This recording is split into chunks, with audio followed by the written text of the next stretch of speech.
అధికార ప్రతిపక్షాల సవాళ్లు ప్రతి సవాళ్లతో రాష్ట్ర రాజకీయాల్లో వేడి పుట్టిస్తున్నాయి. ఇరు పార్టీల నేతల మధ్య మాటల తూటాలు పేలుతున్నాయి. సీఎం మంత్రులు లేనిపోని ఆరోపణలు చేస్తున్నారంటూ బీఆర్ఎస్ నేత కరణే ప్రభాకర్ దుయ్యబట్టారు. 1,00,000 కోట్ల అవినీతికి పాల్పడి ఇప్పుడు తమపై బురద చల్లే ప్రయత్నం చేస్తున్నారంటూ కాంగ్రెస్ నేత వంశీచంద్ రెడ్డి మండిపడ్డారు.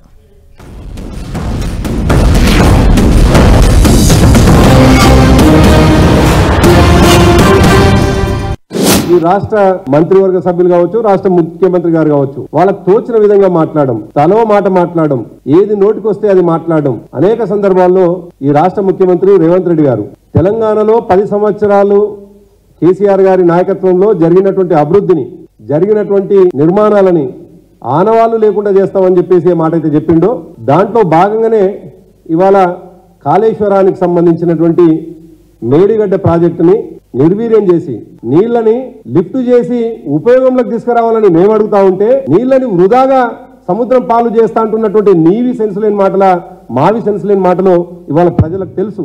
మీ 1,00,000 కోట్ల అవినీతి బండారం బయటపడుతుందనే భయంతో మా మీద నిరాధారమైనటువంటి ఆరోపణలు చేస్తున్నారు. దానికే మళ్ళా ప్రజలని మళ్ళా మోసం చేయనికే రేపు మేడిగడ్డ సంబంధించినటువంటి టూర్ పెట్టుకోవడం జరిగింది.